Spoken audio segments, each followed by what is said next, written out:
Bismillahirrahmanirrahim. Assalamualaikum warahmatullahi wabarakatuh.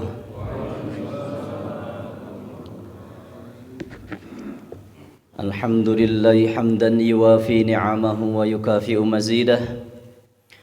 Wa huwa alladhi waffaqana lil a'malil jariyah. As-salatu wassalamu ala nabiyyir rahmah wa syafi'il ummah wa kashifil ghummah sayyidina wa nabiyyina wa maulana Muhammadin Rasulillah wa ala alihi wa ashabihi wa man walah wa man tabi'ahum bi ihsanin ila yaumil qiyamah. Allahumma anfa'na bima 'allamtana wa 'allimna ma yanfa'una wa zidna 'ilma. Allahumma inna nas'aluka ilman nafi'a wa rizqan tayyiba wa amalan mutaqabbala. Allahumma inna nas'aluka al-'afwa wal-'afiyah fid dunya wal akhirah. Allahumma inna nas'aluka al-'afwa wal-'afiyata fi dini wa dunyaya wa ahli wa mali. Allahumma astur 'aurati wa amin rawati. Allahumma amin. Ma'asyiral muslimin wal muslimat, saudara-saudariku sekalian, para pemakmur Masjid Uswatun Hasanah yang kami hormati dan kami cintai karena Allah.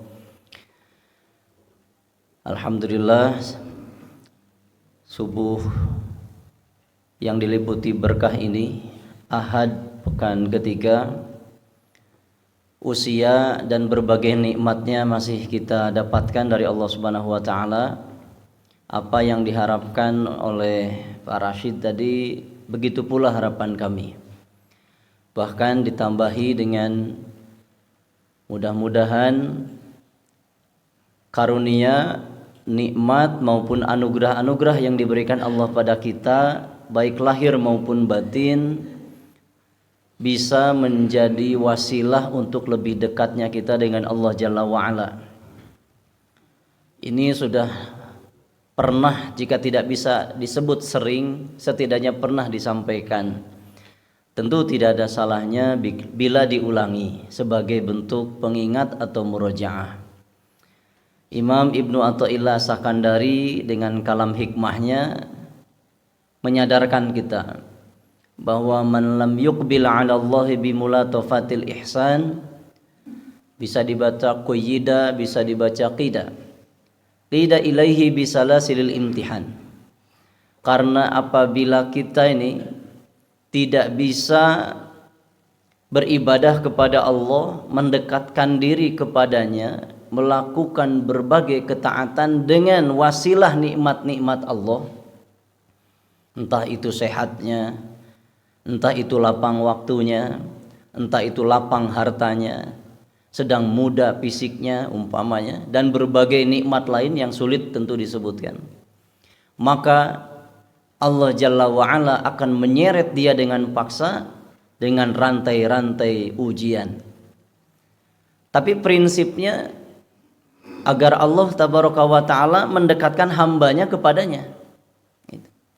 Jadi sederhananya begini para ikhwan, bila ada hamba yang dikasih nikmat oleh Allah apapun bentuknya, tadi lahir batin itu, namun dengan nikmat tadi dia tidak mampu melakukan ketaatan, memangkas jarak dengan Allah, Maka Allah akan ganti nikmat tadi dengan berbagai ujian supaya si hamba tadi dekat dengan Allah.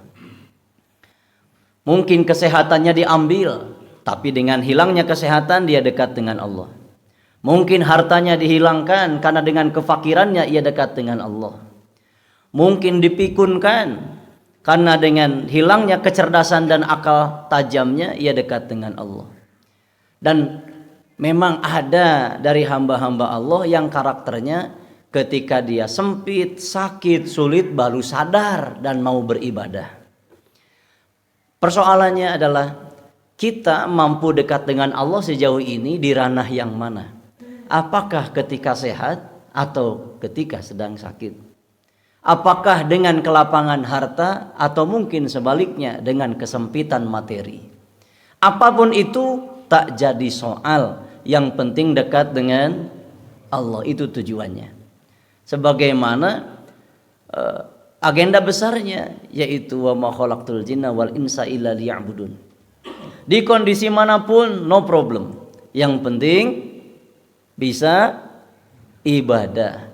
Yang terpenting adalah dekat dengan Allah. Meskipun secara nafsu kita ingin mendekat kepada Allah dengan nikmat, kan gitu ya. Ya kalau gitu mari kita wujudkan sekarang dengan sehat pakai ibadah. Karena ketika sakit ada ibadah yang tidak bisa dikerjakan ketika waktunya tiba tuh. Seperti lumpuh, nggak mungkin lagi dia bisa beribadah sholat dengan berdiri. Padahal seutama-utamanya sholat adalah dilakukan dengan berdiri. Jadi mumpung sehat, mumpung muda, lapang waktu, lapang materi, akal tajam dan sebagainya, yuk pakai semua tadi untuk sebagaimana pesan Allah di surah Al-Qasas tuh. Wabtaghi fima ataqallahu daral akhirah. Jadi kita gunakan untuk mencari kesuksesan negeri akhirat. Keluarga, anak, pasangan, tetangga dan sebagainya. Kita jadikan wasilah nikmat-nikmat tadi meraih kebahagiaan negeri akhirat yang kekal abadi itu. Para hamba Allah rahimani Allah iyyakum. Masih berkaitan dengan hal tersebut sebagai penguatnya di pengingat ini.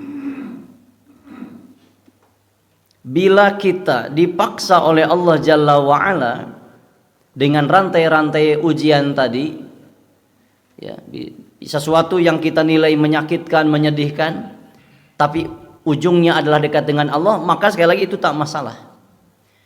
Yang menjadi persoalan besar hidup kita adalah apa yang diutarakan oleh Syekh Asy-Syinkiti ini.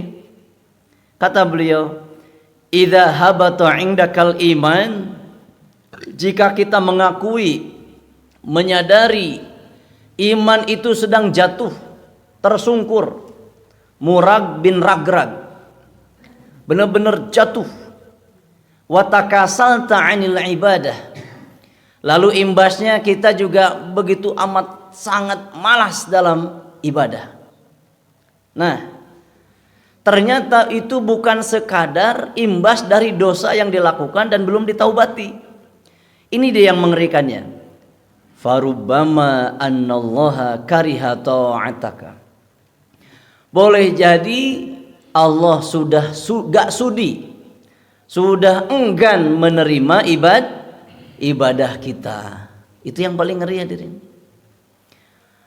Memang ada orang yang kesulitan sholat malam, berjamaah di masjid, berat sedekah, malas baca Quran, sukar untuk silaturahmi dan kebaikan-kebaikan lain, tergantung tuh. Disebabkan karena ada dosa maksiat yang belum ditaubati. Itu riwayat yang seperti itu banyak. Ya. Ada orang yang mendengki saudaranya, dia nggak bisa sholat malam. Ada yang pernah menggibah saudaranya, dia tidak bisa berjamaah subuh. Jadi banyak faktor. Namun faktor yang paling mengerikan adalah ketika Allah sudah enggan menerima ibadah kita. Itu yang paling menakutkan. Jadi ini yang perlu kita waspadai. Maka beliau memberikan tuntunan doa, Allahumma la taj'alni syaqiyan wala mahruman. Hafalkan doa itu. Khawatir suatu hari ternyata iman jatuh, karena memang iman menurut para ulama itu yazid wayangkus, bertambah dan berkurang. Cek bahasa gaulna naik turun cenah. Yazid wayangkus, bertambah berkurang, bertambah dengan ilmu, bertambah dengan bergaul dengan orang-orang soleh, bertambah dengan membaca Quran dan mentadaburinya. Berkurangnya iman dengan apa? Dengan kemaksiatan, dosa-dosa, beki garing, kerontang, layu, lalu akhirnya mati itu. Nah, bacakanlah atau lazimkan doa tadi, Allahumma la taj'alni syaqiyan wala mahruman. Ya Allah, jangan jadikan aku ini celaka, wala mahruman, jangan jadikan aku terhalang dari kebaikan, ketaatan, ibadah. Ada lagi tambahan doa dari Syekh Mutawalli Asy'arawi, Allahumma ahrimni ladzata ma'siyatik.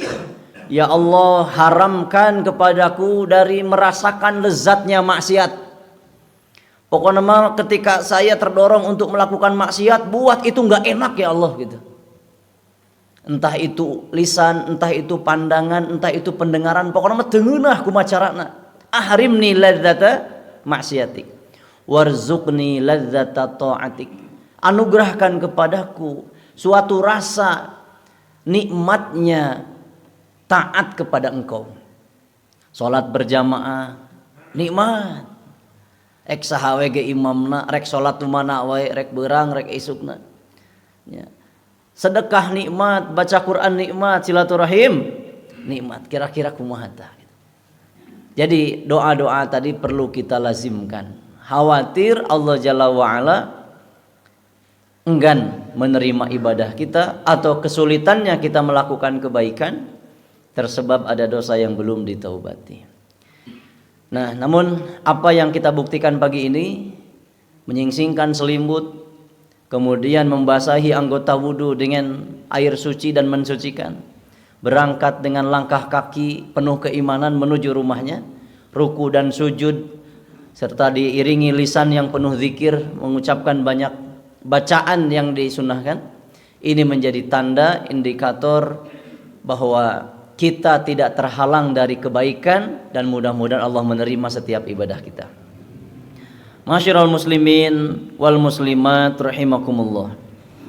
Pagi ini kita akan mempelajari sesuatu yang mudah-mudahan pula menjadi pengingat di samping sebagai nasihat. Kita akan membaca beberapa ibarah dari kitab Maqaidus Syaitan karya Imam Ibnu Abi Dunya. Maqaid itu jamak dari kaidun. Ya. Jadi tipu daya syaitan. Ya, Al-Quran telah menyebutkannya, inna kaidas syaitani dha'ifa. Namun godaan syaitan yang disifati lemah tadi ternyata bahayanya serius, dan sudah banyak orang yang terpedaya oleh tipuannya. Disebut lemah, namun itu terbukti manjur. Tentu lemah ini hanya berlaku bagi orang-orang yang mukhlis, karena syaitan sendiri yang menyebutkan itu, bahwa tipu daya saya tidak akan mempan pada setiap mereka yang ikhlas.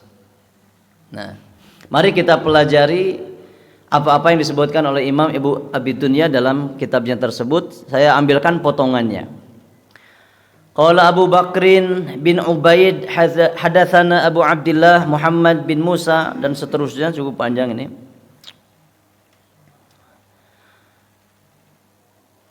Mana ya?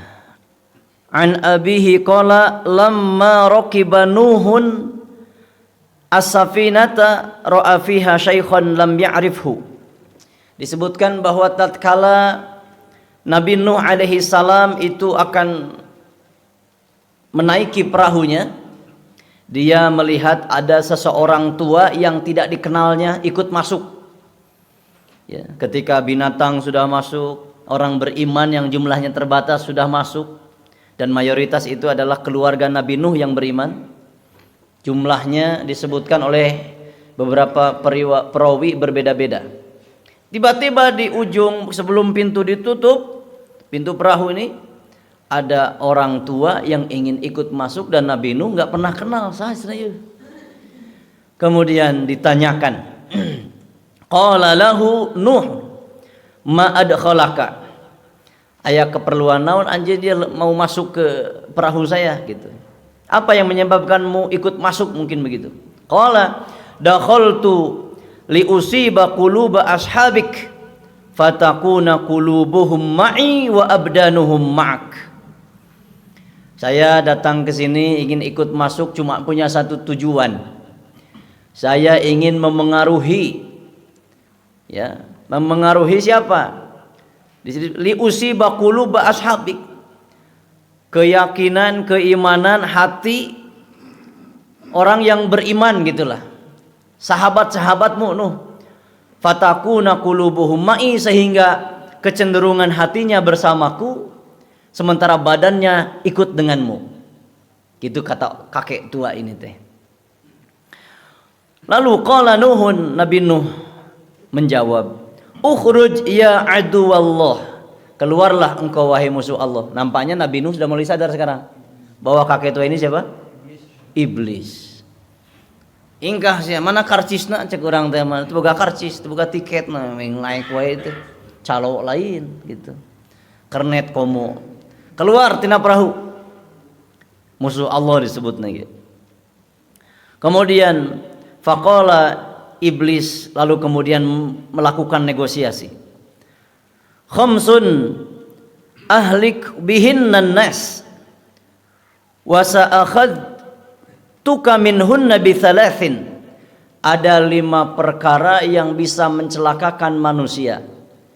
3 dari 5 itu akan aku beritahu kepadamu. 2 saya sembunyikan, kata iblis. Wala akhadtuka bi'ithnain.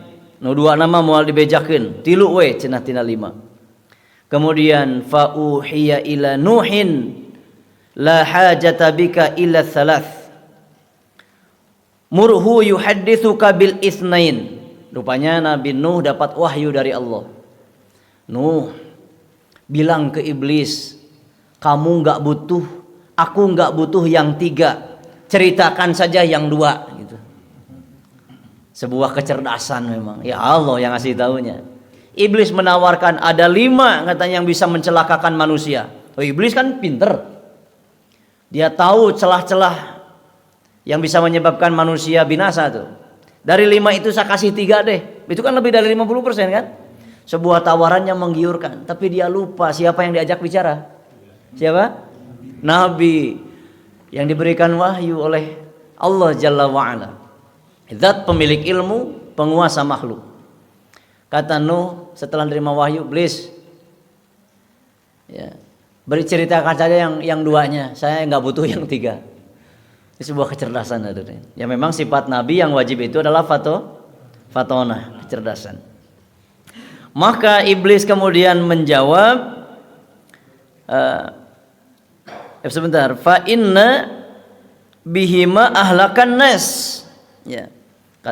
Karena yang 2 hal tadi benar-benar level yang paling tinggi yang bisa mencelakakan manusia. Faqala huma, lalu iblis menceritakan yang 2.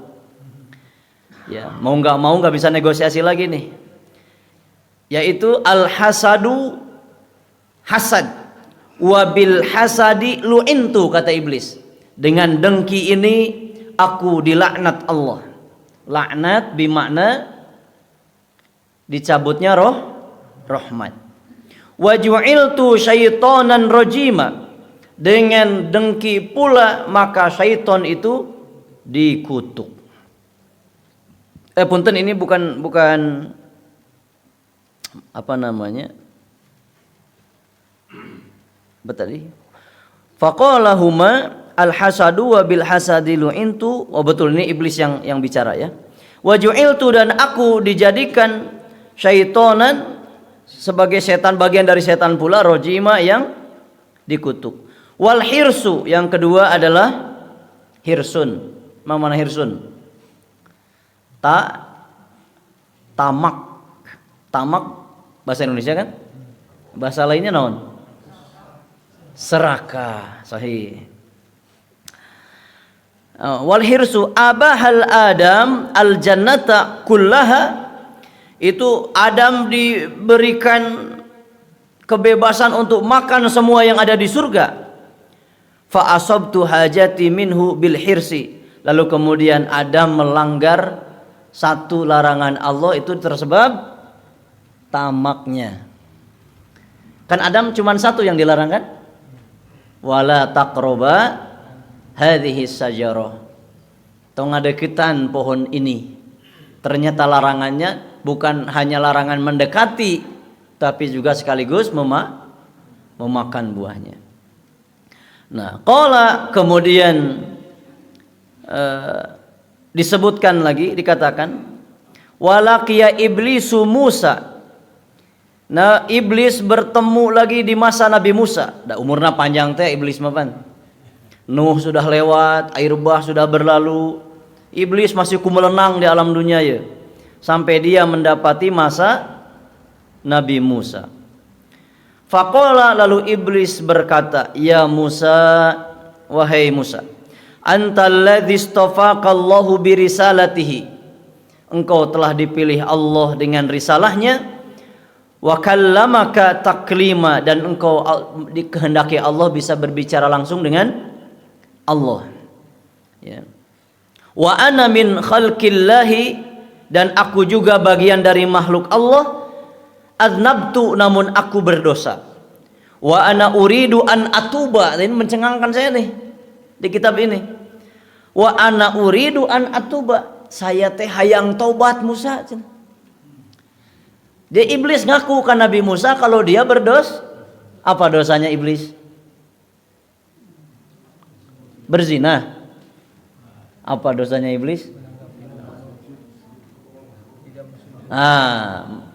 Tidak melakukan perintah Allah. Apa itu?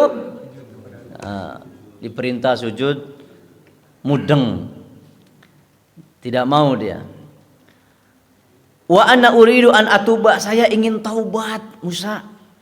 Kira-kira ini perkataan iblis dusta apa benar? Tadi kan ke Nabi Nuh dia menawarkan 5, menawarkan 3, tapi yang diminta Nuh 2. Dikabulkan nggak? Dikabulkan sama iblis 2 tadi diceritakan? Nah, itu yang 2 benar apa bohong? Bahkan ketika iblis akan menyebutkan 3 dari 5, kira-kira benar apa bohong? Halo hadirin. Iblis Nuh, saya tahu 5 hal yang bisa mencelakakan kalian dan semua Bani Adam. Kira-kira pas iblis ngomong gitu benar apa bohong? Ah, benar kan? Benar. Nggak bohong tuh, nggak ngarang iblis bikin teori gitu, enggak, dia bener, tahu persis. Akhirnya diceritakan 2, karena itu yang diminta Nuh. Lalu sekarang ke Musa, saya ingin taubat. Ini kira-kira bener apa bohong? Kalau ingin taubat, perkataan iblis ini bener hadirin, dia ingin taubat. Ya. Cuman yang jadi aneh adalah, betul, kenapa nggak dari dulu aja? Kenapa harus nunggu Musa dulu baru ada, lalu dia? Tentu ada ayat lain yang menjawab ternyata. Allah tuh paling nggak demen berbicara dengan para pelaku pendosa. Pelaku ma'el nggak mau. Itu di neraka saja. Orang kan berteriak-teriak kesakitan dan macam-macam. Sampai ada kalimat yukhaffif 'anna yauman minal azab. Itu ngomong, tolong ringankan siksa dari kami meskipun hanya sehari. Itu teh permintaan yang tidak bisa langsung diutarakan pada Allah, padahal Allah Maha mendengar. Ternyata penduduk neraka minta para penjaga neraka, tolong sampaikan pada Allah permintaan kami kayak gitu. Setelah disampaikan oleh Allah, oleh malaikat pada Allah, apa jawabannya? Ya tadi, Allah tuh tidak sudi berbicara langsung dengan para pelaku pendosa. Iblis kan pendosa tadi. Qad adnabtu. Ya. Kalimatnya apa tadi? Kalimatnya mana itu? Aduh. Ana min khalqillahi adnabtu. Aku juga makhluk Allah yang berdosa. Jadi keinginan iblis untuk bertaubat benar. Fashfa'li inda rabbik. Karena engkau Musa bisa langsung bercakap-cakap dengan Allah. Tidak ada satu manusia pun yang bisa langsung berdialog dengan Allah. Butuh Jibril sebagai perantara. Anjeun mah langsung wayahna. Fashfa'li, tolong kasih syafaat untukku. Iblis minta syafaat ke Nabi Musa. Wasfa'ali inda rabbik azza wa jal ayyatuba alayya, supaya ia berkenan menerima taubatku.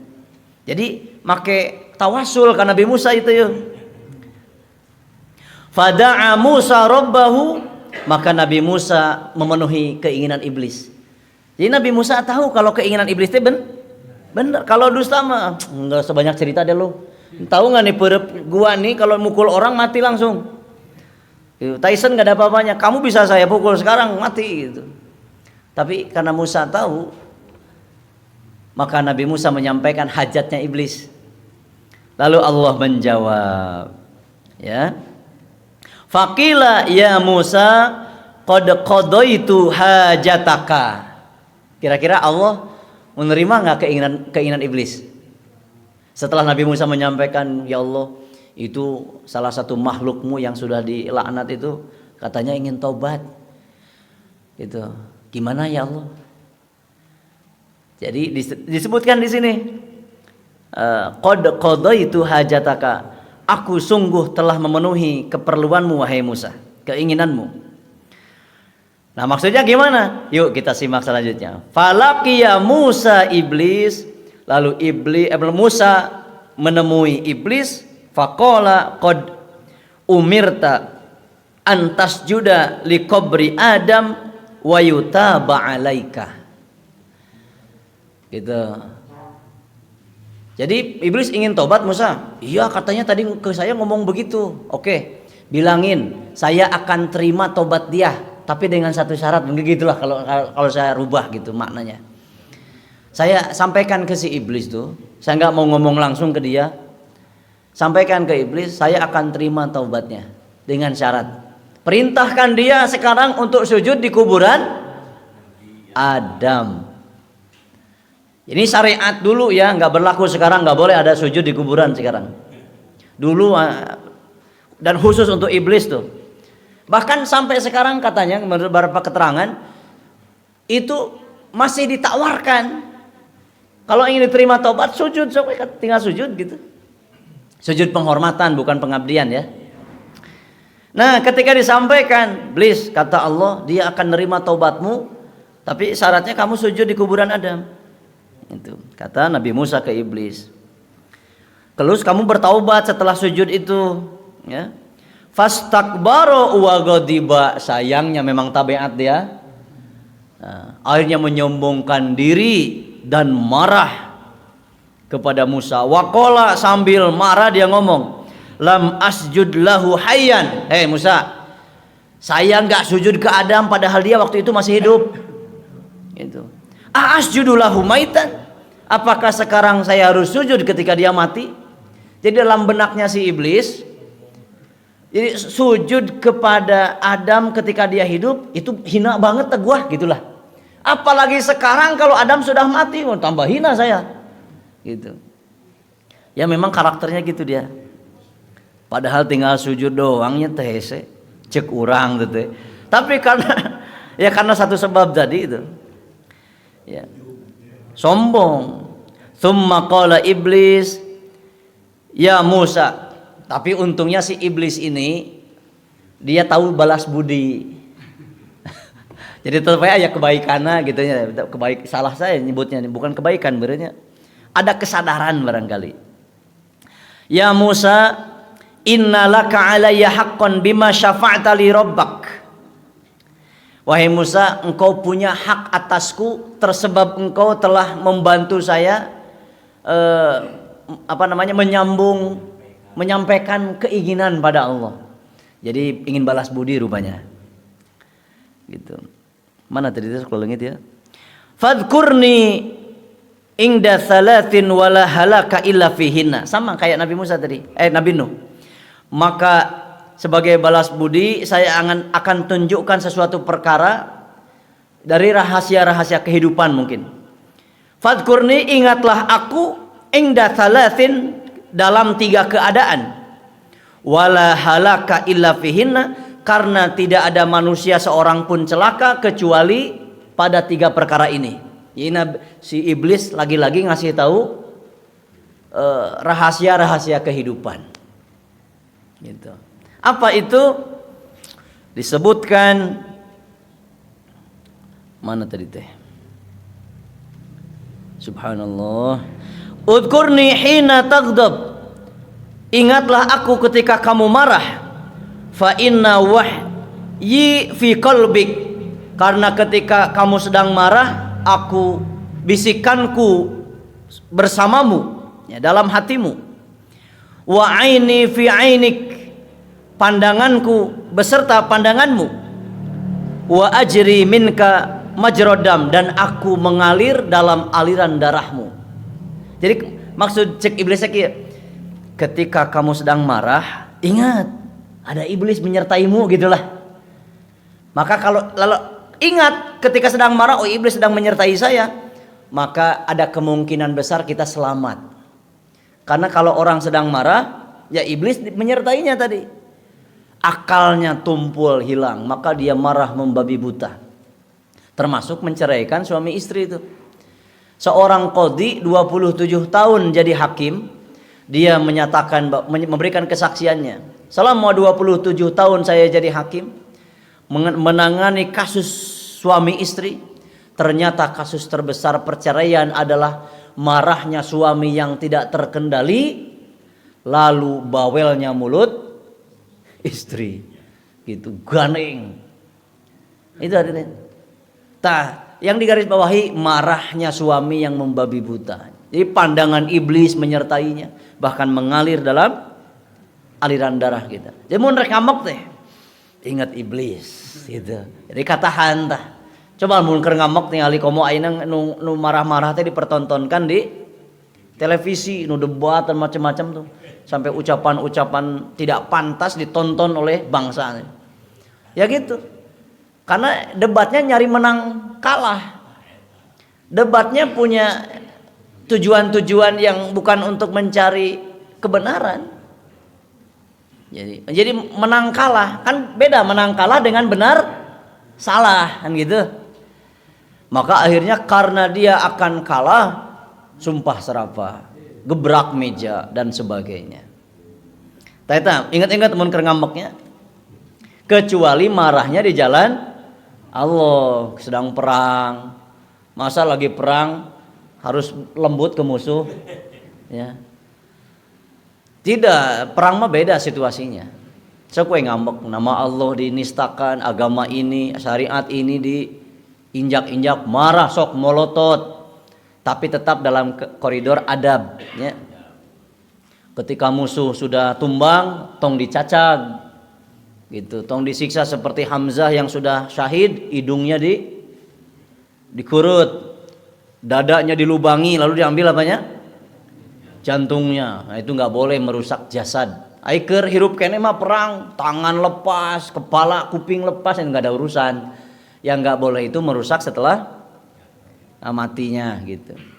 Etika Islam sampai ke situ. Dan Zionis nggak punya pikiran ke situ, sampai tawanan-tawanan Gaza itu dikembalikan setelah adanya gencatan senjata itu dalam keadaan hangus dan terikat. Ya Allah, ngeri lah. Satu, ingat aku ketika kamu marah. Yang kedua, mana tadi teh? Udhkurni hina talqa zahfa. Ingatlah ketika kamu berada di medan pertempuran.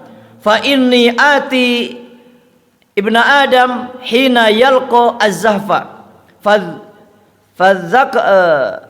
Fa'adzakarahu waladahu wa zaujatahu wa ahlahu hatta yuwalliya wa iyyaka an hatta ayyuwaliya. Jadi di medan perang ingat aku. Karena ketika seseorang sedang bertempur, ini bukan hanya tentara gitu ya, tapi mungkin setiap orang nih, karena pertempuran tidak mesti medan laga, ada pertempuran lain nih. termasuk mungkin dalam bekerja, karena itu pun jihad fisabilillah. Tapi kita masukkan dulu ke medan tempur. Itu syaitan membersamai orang yang perang. Niat awal fisabilillah. Ketika melihat musuh sudah kalah, banyak harta ghanimah berserakan, mulai bisa berubah niatnya. Sampai pernah terjadi di masa Rasulullah, ada sahabat yang sudah mengambil duluan ghanimah, disembunyikan. Dan itu dia cikal bakal Khawarij, sampai menyangka Rasulullah tidak adil. Itu ucapan luar biasa brengsek tuh. Ucapan kufur terhadap Nabi, disangka Nabi tidak adil. Nah, dibisikkan kepada para tentara nih, orang yang berjihad di jalan Allah, ingat, ada istrimu yang masih cantik, bahkan kamu baru nikah, kalau kamu mati engke dikawin ku batur. Ingat anak-anakmu itu masih lucu-lucu dan sebagainya. Itu kebun yang susah payah kamu tabung ya uang pembeliannya, atau kamu mati kumaku batur meureun. Dibisikkan hal-hal tadi, akhirnya si tentara, si prajurit ini atau orang yang berjihad ini pulang dari medan perang bahkan tanpa izin. Jadi banyak ketakutannya. Kayak gitu. Halo, hari ini konteksnya bagaimana? Bisa dalam bekerja, niat awal memang ingin menafkahi keluarga dari harta yang halal dan bersih. Geus selete dina kursi. Ya. Ingat istrina, kadang sok arisan. Senah ngomong kamari, Pak, yang arisan mereka pakai gelang emas, aku enggak. Akhirnya enggak cukup dari uang gaji, nyokot tina naon? Korupsi. Ya. Loba paukeun. Nah, itu yang terjadi hari ini. Indonesia itu prestasi nomor 1 dunia dalam apa? Korupsi. Nomor 1 prestasi dunia, hadirin. Nu lain mahnya ku ilmu pengetahuan, nu lain mah ku peradaban, nu yang bernilai kemajuan ai urang tak gitu. Ini ingat kata iblis nu kadua tadi. Lalu yang ketiga, mana itu? Wa iyyaka an tujalisa imra'atan laysat bidzati mahram fa inni rasuluha ilaika wa rasuluka ilaiha. Yang ketiga, ingat aku ketika kamu sedang berduaan dengan lawan jenis yang bukan mahram. Bahkan kalau saya berani mengatakan untuk zaman ini mah tong boro jeung nu lain mahram, jeung nu mahram wae bahaya ieu mah. Banyak incest di berita-berita kan, bapak ke anak, anak ke ibu, ada adik kakak, aya jeung akina, aya jeung emangna, jeung bibina, naudzubillah min dzalik. Naudzubillah tsumma naudzubillah. Tapi kalau kamu ingat, ya gitu kata iblis dengan di 3 tempat tadi. Hiji, ketika marah, kalau kamu ingat aku, pasti kamu selamat dari marah.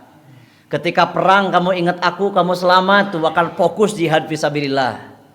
Termasuk ketika berduaan dengan lawan jenis yang bukan mahram, bahkan jeung sesama jenis ge bahaya ieu mah deui. Gusti nu agung. Jadi celah ini namanya euy. Tapi konteksnya gitu nu ieu mah. Karena aku akan punya utusan dari pihakmu gitu, dari pihak laki-laki membisiki, dari pihak perempuan ada iblis yang membisiki. Mumpung ti iseun, mumpung eueuh CCTV, mumpung aya kesempatan ke mah hese deui. Minimal toel we toel. Apal toel?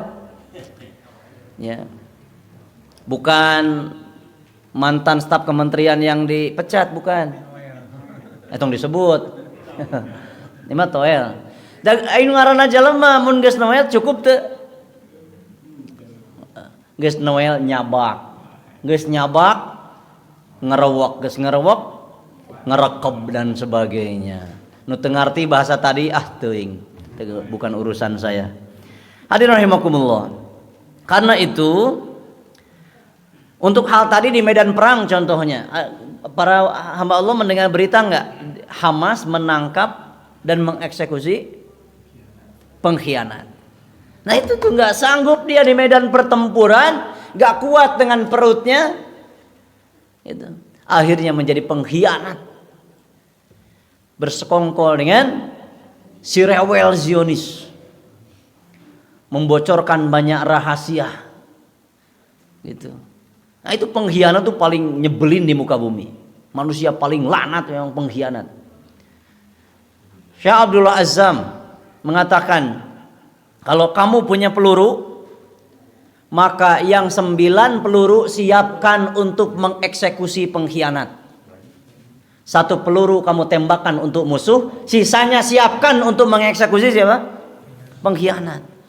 Karena setelah ketika musuh sedang diperangi, biasanya ada banyak londo ireng, banyak pengkhianat. Sejarah bangsa ini juga tidak lepas dari banyak pengkhianat. Jangan lupa, itu Cuk Nyadin bisa ditangkap tuh karena siapa? Pengkhianat. Teku Cik Ditiro dan sebagainya, termasuk perjuangan di Pulau Jawa, di berbagai tempat, bukan hanya Sumatera. Itu selalu pengkhianat. Di masa Nabi pun pengkhianat itu cuma 1 hukumannya. Apa? Penggal, eksekusi. Dan penggal itu adalah hukuman paling manusiawi menurut para saintis hari ini. Bukan listrik di kursi, bukan hukum gantung, bukan suntik mati. Karena proses kematiannya, penggal itu lebih cepat. Pakai gilotin, pakai pedang, yang penting mah lepas kepala dari badan, itu paling manusiawi ketimbang kursi listrik atau suntik mati atau gantung. Oh lila geger begana itu. Geger began bahasa Indonesia na? Hese inget geger began. Kekerjetan. Kelojotan. Alhamdulillah nuhun parasid. Kelojotan aya geuning bahasa Indonesia nanya.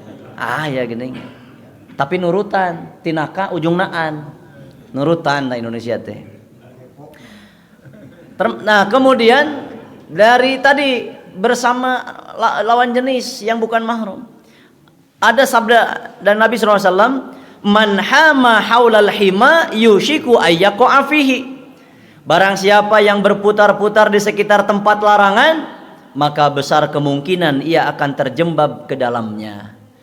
Makanya Quran itu mengatakan wala taqrabuz zina.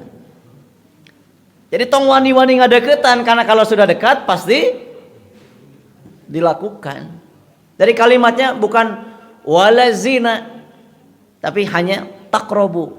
Karena ku deket wae, pasti berkutat di sekitar itu akan terjerembab ke dalamnya. Dan itu hadirin, dari ibarah kitab apa tadi?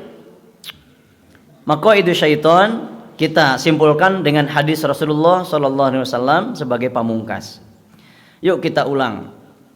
Iblis menolak sujud ke Adam, menolak, ya. Itu apa alasannya? Kesombongan, merasa dirinya lebih mulia. Lalu ada Fir'aun di masa Nabi Musa. Dia tahu kalau Musa itu utusan Allah dengan tanda-tandanya yang nyata, apalagi setelah dibuktikan dengan mukjizat. Namun Fir'aun tetap menolak beriman. Kira-kira apa alasannya? Sombong kene, kiber. Abu Jahal, saya kumpulin data-data ini nih. Abu Jahal di masa Rasulullah tahu persis kalau Muhammad Nabi kita itu adalah Nabi terakhir dengan tanda-tanda yang nyata. Namun Abu Jahal menolak beriman sampai kematiannya karena sombong. Ya. Ada lagi di zaman sekarang para orientalis, para saintis setelah membuktikan Al-Quran ini benar secara saintifik, lalu ada juga yang mengakui keluhuran akhlak Rasulullah seperti Mahatma Gandhi, George Bernard Shaw, Michael Hart dan sebagainya, mengakui keagungan Rasulullah sampai menulis nama Nabi di urutan pertama dalam bukunya. Tapi mereka beriman nggak? Sampai kematiannya mereka nggak beriman. Kira-kira kenapa? Bisa sombong, ya, dan seterusnya. Lalu anak Nabi Adam yang membunuh saudaranya siapa? Yang membunuh Qabil. Nah, Qabil membunuh saudaranya. Itu kenapa? Kenapa Qabil bunuh Habil, kenapa? Karena dengki. Ingat-ingat pesan iblis yang ke Nuh tadi yang 2? Oke? Karena dengki. Dengkina naon? Hiji, Habil istrinya lebih cantik. Yang kedua, Habil sedekahnya, pengorbanannya diterima Allah. Qabil tidak dengki. Iblis memengaruhi dan terjadilah pembunuhan pertama di muka bumi. Setiap kali ada pertumpahan darah sampai sekarang, bahkan sampai kiamat, Qabil mendapatkan jariyah dosanya. Naudzubillah min dzalik. Lalu Nabi Yusuf, dia dipersekusi oleh saudara-saudaranya, bahkan akan dibunuh. Akhirnya malah dibuang ke sumur. Berbuat dusta ke bapaknya, katanya dimakan serigala. Itu kenapa saudara-saudara Yusuf melakukan perbuatan itu? Dengki. Kenapa mereka dengki ke Yusuf? Nah, ini ada ulasan parenting di sini. Sangat penting sekali. Karena saudara-saudara Yusuf alaihissalam menyangka bapaknya lebih sayang ke Yusuf. Gitu. Lalu orang Yahudi di zaman Rasulullah, di antara mereka ada yang sampai hijrah dari Yaman ke Yathrib karena mereka mendapat kabar dari Taurat kalau akan diutus nabi terakhir yang akan berdakwah di tempat yang banyak batu hitamnya dan banyak pohon kormanya, dan itu diyakini adalah Yathrib atau Madinah sekarang. Mereka hijrah. Setelah nabi ternyata hijrah ke Madinah, mereka beriman? Kenapa mereka tidak beriman? Masih dengki. Kenapa mereka dengki? Nah, kahayang nate nabi terakhir teh dari Bani Israel. Aijol teh malah tiis ma'il ti ummiyin. Nah, suatu hari kita akan bahas di materi Sirah Nabawiyah tentang sifat Rasul yang disifati ummi. Kita akan bahas di suatu hari, mungkin bulan depan atau kapan, insya Allah. Sehingga pengenalan kita terhadap Nabi makin utuh. Dan seterusnya dan seterusnya. Bagian paling ujung, Nabi Adam tadi dipersilakan oleh Allah dan Hawa istrinya memakan setiap hal yang ada di surga, namun ada yang dikecualikan. Sayangnya itu pun dimakan yang dikecualikan. Itu karena kenapa? Serakah. Al-hirsu. Serakah. Jadi Adam serakah ya. Tentu ada sebab awalnya kenapa beliau sampai melanggar. Tapi prinsipnya serakah. Begitupun kita diberikan air yang halal ya, tapi masih ada manusia yang penasaran dengan minuman yang diharamkan Allah. Contohnya naon? Ya sesuatu yang mengandung memabukkan. Ya, ayat cai anu halus, hayang cai keras ya teman. Air keras. Nepi ka cai aki diuyup situ. Itu mengapa manusia kok bisa demikian? Dikasih istri yang jelas kehalalannya, ngilikan pemajikan batur. Dikasih suami yang halal untuknya, ngilikan berondong dan sebagainya. Jadi termasuk sudah punya pendapatan yang halal, gaji jelas gitu. Kekeh we korupsi. Itu disebabkan karena korupsi karena serakah. Nah, ini dia ujungnya seiring dengan telah berbunyi bel sarapan. Ini bukan bel syuruk, bel sarapan nih para sini. Hadis Rasulullah sallallahu alaihi wasallam dalam kitab Muntabihat ya, disebutkan auhallahu ta'ala ila Musa ibni Imran, diwahyukan kepada Nabi Musa. Jadi bapaknya Nabi Musa siapa? Imran. Jadi Musa bapaknya bukan kan di Quran disebut nih Ajaro, bukan Ajar. Ajar itu mamangna. Maka ketika Nabi Musa berdoa, waghfir li abi innahu kana minadh-dhalin di surah Asy-Syu'ara, maafkan, ampuni bapak saya ya Allah, dia termasuk orang-orang yang zalim. Maksud bapak di sini adalah mamang. Para nabi bapaknya tidak akan melakukan kemusyrikan. Nah, bapaknya Nabi Musa adalah Imran, bukan pembuat patung, bukan. Termasuk ketika Nabi Muhammad mengatakan ayahku di neraka. Maksudnya bukan Abdullah, tapi paman. Para nabi itu termasuk Rasulullah jelas disebutkan dalam Quran. Wa nuqallibaka fis sajidin. Aku pindah-pindahkan engkau di sulbi, tulang sulbinya orang yang sujud. Enggak ada satupun pelaku kemusyrikan. Matakna saya terus terang mengkhawatirkan orang yang mengatakan ayah dan ibu Nabi di neraka. Dari mana itu pemahaman akidah macam ini? Mereka termasuk ahlul fatroh. Fatroh naon? Orang yang tidak diutus kepada mereka Rasul. Can aya dakwah ke tengah mereka gitu. Nah, termasuk bapak dan ibu Nabi Rasul kita ini termasuk ahlul fatroh. Sementara Abu Thalib dia masih hidup ketika Rasulullah sudah diangkat jadi Nabi. Dan Abu Thalib mendapatkan dakwah, Pak. Ayo paman, ayo syahadat cek Nabi teh. Lieu ke Abu Jahal, Pak. Sampai akhirnya wafat sebelum bersyahadat. Nah, kata dalam hadis ini, auhallahu taala ila Musa ibni Imran fi Taurat, inna ummahatul khotoya salatun. Induk dari dosa-dosa ada 3. Tolong pahami betul induknya ini. Sumbernya, biangnya dosa ada 3. Ya. Kalau kita melakukan satu atau ketiga-tiganya, biasanya dosa turunan nanti makin banyak. Hati-hati. 1 al-kibru, yaitu sombong. 2 wal hasadu, yakni 3 wal hirsu, yaitu tamak. Sombong, dengki, tamak. Ingat-ingat. Wayahna. Ai sombong naon? Sombong bahasa Arabna kibar. Ai sombong naon? Pengertianna. Nah, batrul haq wa gham tunnas. Merasa menolak kebenaran dan merendahkan manusia. Asa aing pang benerna pang hadena, menolak yang benar, melecehkan orang. Nah, itu sombong, kade.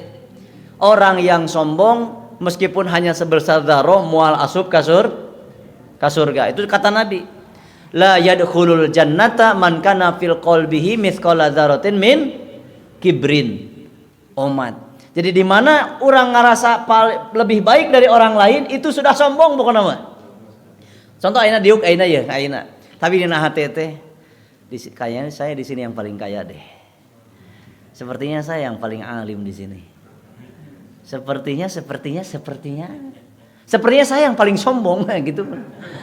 Awas, pokoknya di mana kita merasa paling baik dari orang lain, udah selesai. Itu pinarakain. Jadi setiap kali bertemu orang, sepertinya dia punya kelebihan yang tidak aku miliki. Dan saya harus belajar pada dia. Gitu kudu napa? Mending ahli caritakeun. Tapi insya Allah lebih mudah diamalkan juga nih. Tuluy tadi hasad. Hasad itu dalam hadis disebutkan dapat menghapuskan pahala sebagaimana kama takulun narul hatob, sebagaimana api membakar kayu bakar. Mun urang boga amal nu gede dari amalan yang wajib yang sunnah, tapi lamun hasad, selesailah, habis semua pahalanya, beak. Nanti di hari kiamat dia percaya diri, seolah-olah membawa pahala yang banyak, nah tutung jadi lebu unggul ya. Ternyata hasad. Ai hasad naon? Hasad teh naon? Dia tidak suka orang lain mendapat nikmat. Hiji tah. 2, dia ingin orang lain kehilangan nikmat. 3, dia ingin nikmat itu pindah ke dirinya. Tah hasad. Di mana ada perasaan pas tetangga, duh meuli mobil anyar ya. Jeung spek nanti di luhur mobil orang, ceng tah hasad. Paling menang mau, paling korupsi sih mah. Bansos meureun dicokotan. Buah-buah beas nu RT kamari teh dibagikeun, oh dikadinya aku. Nah, tungtungna teh karena indukna dosa sudah dilakukan, dosa turunan we. Suudon ka ditu nanti. Tah induk. Nu katilu tadi naon? Serakah. Moal pernah ngarasa maka lindungi diri, keluarga, generasi dari induk dosa ieu. Ummul khotoya. Ya, lindungi. Sebab setelah satu ini kita dapatkan, dosa-dosa turunannya akan mengikuti. Naudzubillah tsumma naudzubillah. Itu barangkali yang bisa kami hidangkan pagi ini. Mudah-mudahan bisa menjadi pengingat kita tanpa kecuali dari ketiga induk dosa tersebut. Ulangi, yang pertama apa? Yang kedua, yang ketiga, berarti kebalikannya naon? Dari sombong kebalikannya apa? Rendah hati, tawadu. Itu. Rendah diri boleh? Rendah diri boleh? Boleh kalau rendah dirinya ke Allah. Setiap kali masuk masjid rendahkan diri kita. Tuna pangkat, jabatan, duit, gelar, jeng senal di luar, tuna tong dibawa ke masjid. Punten lapak ini untuk Pak anu. Saya si Pulan teh, itu entong sarua di masjid. Si Pulan mah ada bintangnya genep, maka dia boleh pakai sepatunya ke masjid untuk sholat. Lah. Tuna semua atribut duniawi di luar. Jadi boleh rendah diri ke siapa? Bahkan dianjurkan, makanya sholat ngaranna teh khusyuk teh artinya naon? Rendah. Gitu. Lawan nu kadua dari dengki naon?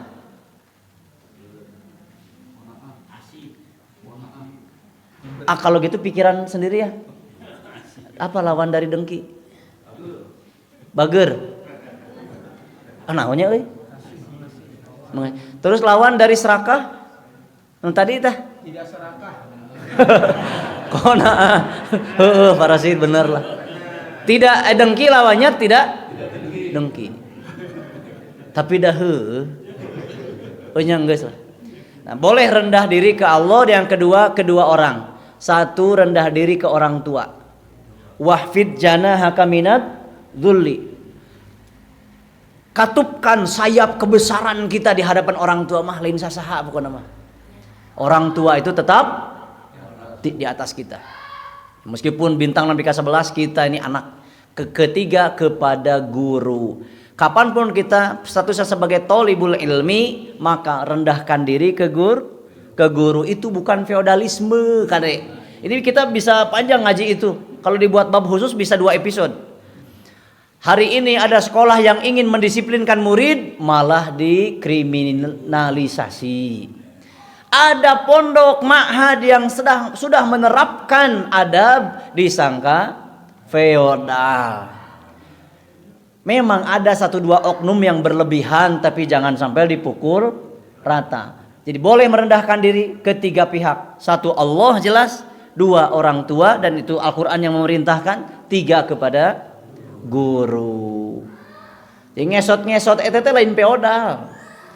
Kami para guru punya aturan. Tidak boleh tomak terhadap penghormatan murid. Gak boleh. Bahkan saya larang guru-guru minta bantuan mengambilkan apapun ke murid kalau kita masih sanggup. Saya pernah yang minum. Padahal jag-jagin aja suku teh. Gak boleh. Fulan tolong ambilkan itu minuman Ustaz di sana. Gak temenang. Saya udah haramkan guru-guru saya itu. Gak boleh saya bilang. Kalau itu dilakukan, kalian telah melakukan penindasan dan penjajahan. Ini teh sorangan. Nyokot kan itu udah bisa murid gitu. Tidak boleh tomak. Kalau ternyata itu dilakukan atas inisiatif murid sebagai khidmah, maka guru juga tidak boleh melarangnya. Cuntangan, cenah, entong mau dibahas tadi kayaknya. Tong bukan kapan-kapan. Yang jelas bukan feodalisme. Barakallahu fikum, hadaniyallahu fikum ajmain. Alhamdulillah itu sudah tersaji. Setelah sholat kita akan langsung ngopi Nah, jadi ngopi itu adalah ngobrol penuh inspirasi. Subhana rabbika rabbil izzati amma yasifun wa salamun ala mursalin walhamdulillahi rabbil alamin. Alhamdulillah dari awal sampai akhir.